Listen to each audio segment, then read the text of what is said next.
Thank you for watching. I'm John Razimus, and this is part 2 in the book review of Dante ABL's Necromantic Sorcery, The Forbidden Rites of Death Magic.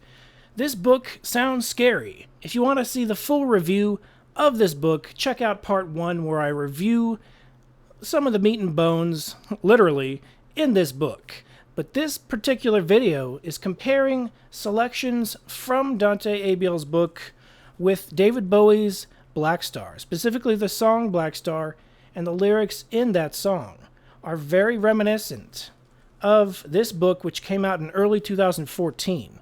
David Bowie's Blackstar came out in late 2015. It's theoretically possible that book inspired this album, if but a little bit. Now, it could be a coincidence. You judge for yourself. I think the evidence is fairly compelling. Either David Bowie read this book, or he had a thorough conversation with someone who read it, or knew the contents of the book fairly well. Did David Bowie talk to necromancers or occultists? I can tell you this, the director of David Bowie's Blackstar video did admit that he was a big fan of occultism in general. And so David Bowie did occasionally chat with people who are into books like this, and David Bowie did dabble in the occult back in 1976. It's hard to say how big he was into the occult later in his life, but I would say if you've seen the Blackstar music video and tried to decode it in any way, shape, or form, just try to understand it, you would definitely think, wow, this is some secret meaning behind it. It was his grand finale, exit from this world. He ascended to the higher dimensions. I'm a huge David Bowie fan. I pre-ordered this album before he died. Luckily, I got the clear edition. I'm very grateful. But let's get into the comparisons between these two pieces of work. Dante ABL's The Forbidden Rites of Death Magic and David Bowie's Blackstar. Necromantic Sorcery, The Forbidden Rites of Death Magic by Dante ABL. This book is about necromancy, but Saturnian necromancy, mixing the astrological Saturn with necromancy. Saturn in ancient times, among the ancient astrologers, they assigned the color black to the planet Saturn. They couldn't see it up close back then, but there were only so many planets they could see in the sky, and there were only so many colors they could use. So they assigned black to Saturn and called it the Blackstar.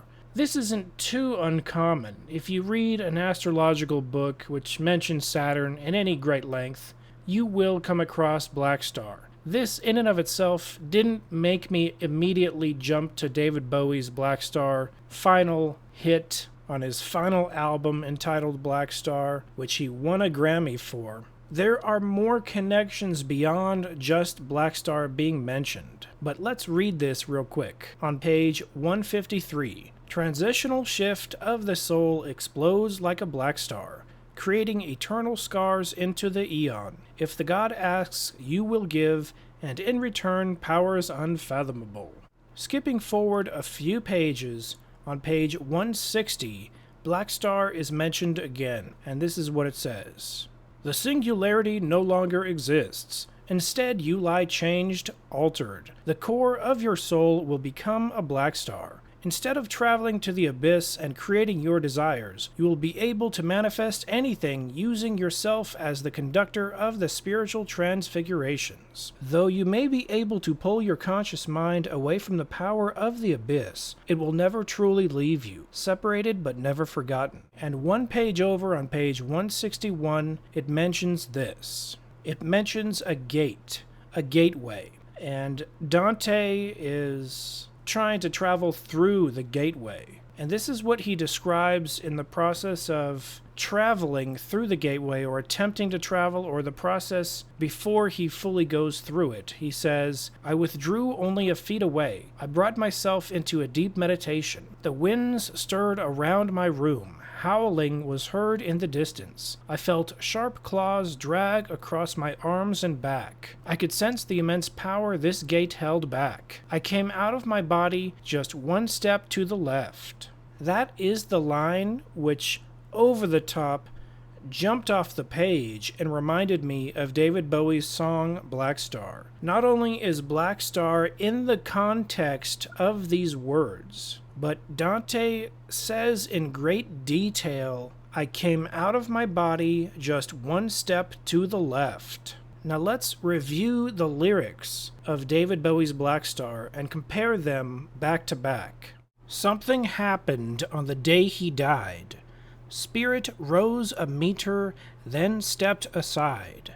Somebody else took his place and bravely cried, "I'm a black star, I'm a black star." Let's take this apart and analyze it and dissect it.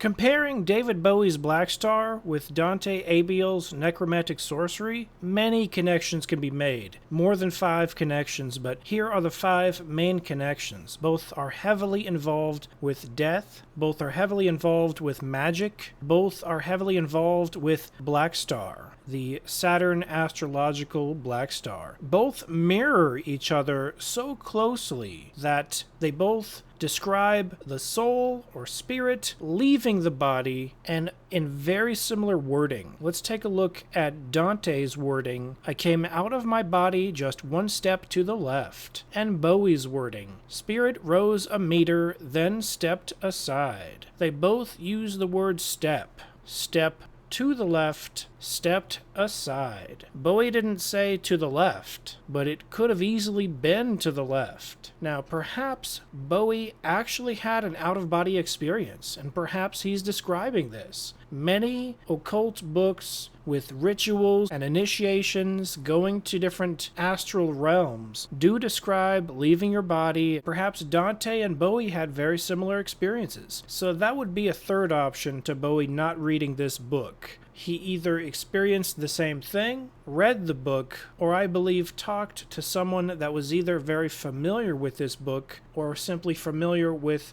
the content of the book. Both not only mention Blackstar, but both mention becoming a black star. I have to admit, I've never heard in any book becoming a black star. So that is a very specific thing. Both David Bowie and Dante Abiel mention specifically becoming a black star. And they both mention leaving your body just one step to the left, or rose a meter, then stepped aside. Bowie obviously didn't say rose a foot and stepped aside. Because he's British, he used the metric system. The more I look at this evidence, the more I'm convinced David Bowie either read this book or had a detailed conversation with someone who did read this book. I see David Bowie as someone that wouldn't have been afraid to pick up a book like this, especially nearing the end of his life. He knew he had cancer, and he did dabble in the occult. He did read occult books from time to time. Based on his last album alone, there was probably a resurgence in his interest concerning occult books and occult knowledge. He openly admitted to dabbling in the occult in the mid-70s, during Station to Station specifically,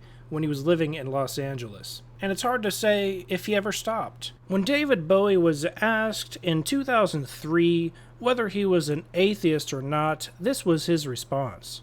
"I honestly believe that my initial questions haven't changed at all. There are far fewer of them these days, but they're really important. Questioning my spiritual life has always been germane to what I was writing. Always. It's because I'm not quite an atheist and it worries me. There's a little bit that holds on. Well, I'm almost an atheist. Give me a couple months." I personally believe David Bowie had a supernatural experience in 1976. Whether he saw the devil or a demon or an entity, I just believe there was some strong reason why David Bowie couldn't be an atheist. I think he saw something or knew something. So those are the comparisons. There you have it. Judge for yourself. I tend to lean toward Bowie having a conversation with someone who had read this book. But I didn't know Bowie personally, so I can't say whether he read it. It's the only book I've ever read in my life which mentions your soul turning into a black star, becoming a black star. You actually becoming a black star. And it's the only book I've ever read which mentions leaving your body and stepping to the side a little bit. Could be a coincidence. Judge for yourself. I will continue to be a huge David Bowie fan. I don't obsess on the topic of David Bowie's Blackstar. I just occasionally wonder if there's something deeper than his death or fame. Fame was one of the subjects I more recently came to the conclusion it might be related to. David Bowie told the saxophonist who played on that song, Donnie McCaslin, he told him, Donnie in the studio asked Bowie, he said, "What's this song about? What's it mean?" And David Bowie said, "It's about ISIS." David Bowie kept the secret of his dying of cancer an extremely locked away secret. He didn't want to tell anybody. And so it's understandable he would throw him off with ISIS. I don't see any ISIS references in the video or the song. That stalkerish character at the end, you might say is ISIS, but I think personally that stalkerish character at the end is death. And I think it's killing the three people. Some people say those three people on the crucifixes are Elvis Presley and John Lennon. But they don't resemble Elvis Presley and John Lennon in any way, shape, or form. Some people might say it's a fat Elvis. I don't see it. But when David Bowie said his spirit rose a meter and stepped aside, someone else took his place and proudly cried, "I'm a black star, I'm a black star." A few months ago, I thought maybe it's fame. Maybe Bowie is talking about someone's going to take his place. Now, obviously, no one can replace the genius of David Bowie. But perhaps from his perspective, he was looking hundreds of years in the future, and someone else taking up that mantle, that role of rock star, or as he put it, rock god.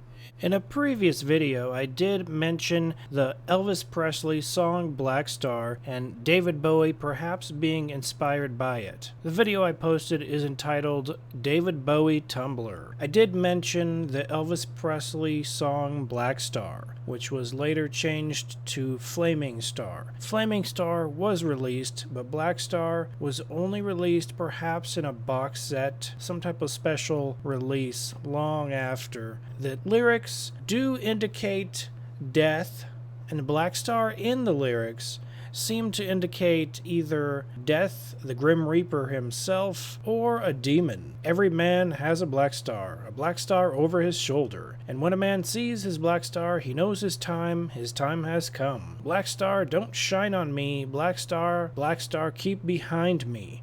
Almost like the devil, get behind me. I see this as possibly being some influence because Elvis was an idol of both David Bowie and John Lennon. And anything John Lennon liked, probably David Bowie followed suit. They were both big Elvis fans. David Bowie and Elvis Presley shared the same birthday, January 8th. And so that might be another reason why he was a big fan or was very familiar with his work. Bowie probably did get the special Elvis box set, which included this song, and he probably did hear it. But the context of what a black star is more closely resembles Dante ABL's version of becoming a black star, not a black star being something over your shoulder like the Grim Reaper. It's an interesting song, and as far as the record, this Elvis Presley vinyl is a bootleg. It was never officially released as a vinyl. If you see it, it's a bootleg, not official. You will only find the Flaming Star version, which is pretty common. I did see one and I picked one up at a record store. That version was re-recorded with, I believe, the exact same lyrics, but instead of Black Star, it's changed to Flaming Star. Black Star sounds much better, and I can see why David Bowie would have been inspired by it.